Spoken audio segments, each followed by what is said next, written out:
Ollaan Ikeassa. Tässä on hotdogin maistamista. Siinä on sokeriton kola. Tässä on pehmiksiä. Aletaanpa maistelemaan. Siellä menee ensimmäinen. Miltäs maistuu? Hyvältä. No, otetaanpa siitä maistoon.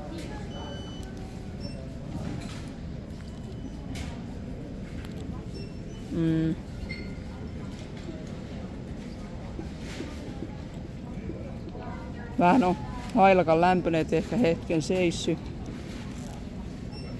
Sämpylä on rapea.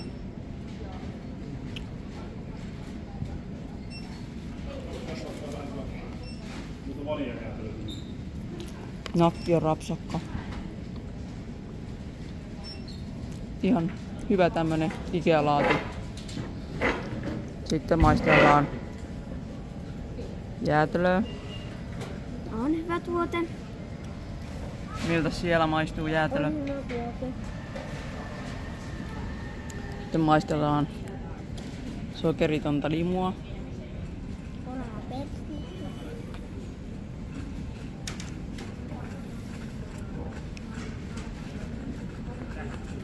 Tää maistuu vähän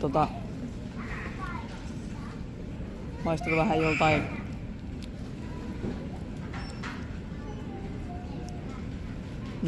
ehkä 2/5. Sitten tämä nakin arvosana on kyllä joku 5/10. Eli se puoliväli. Sitten siellä. Mitä annat jäätelölle arvosanaksi? 10/10. Jäätelölle 10/10. Maistetaan tosta vielä jäätelöä.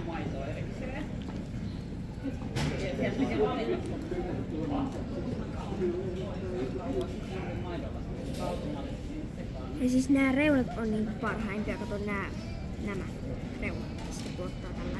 Niin nämä on Jäätelö on kyllä hyvä. Tosi hyvän makuinen. Mitä annetaan kokonaisuutena tälle paketille? arvosanaksi niin... Hei, muuten. Virvoitusjuoma. Se oli 2/5. Vähän semmoisen halvan limsan makuinen. Hei. Kyllä se on.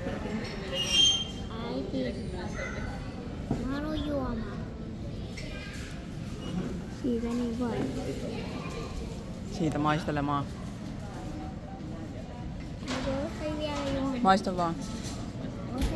Maista. Ei oo.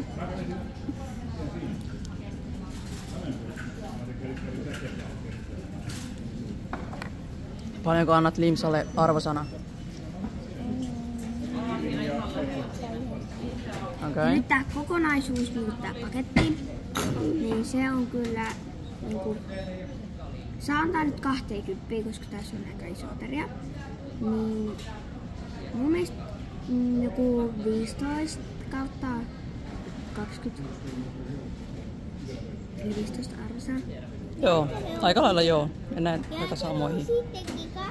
Kokonaisuus on hintaan nähden tosi hyvä. Tää kokonaisuus maksoi, eli 1 hotdogki, 3 jäätelöä ja sitten 1 virvoitusjuoma. Maksoi kaikkiaan 5,59 €. Että on tosi edullinen paketti kyllä. Kannattaa tulla syömään tänne. Kannattaa tulla Ikeaan maistelee. Edullisesti saa kyllä vatsan täyteen.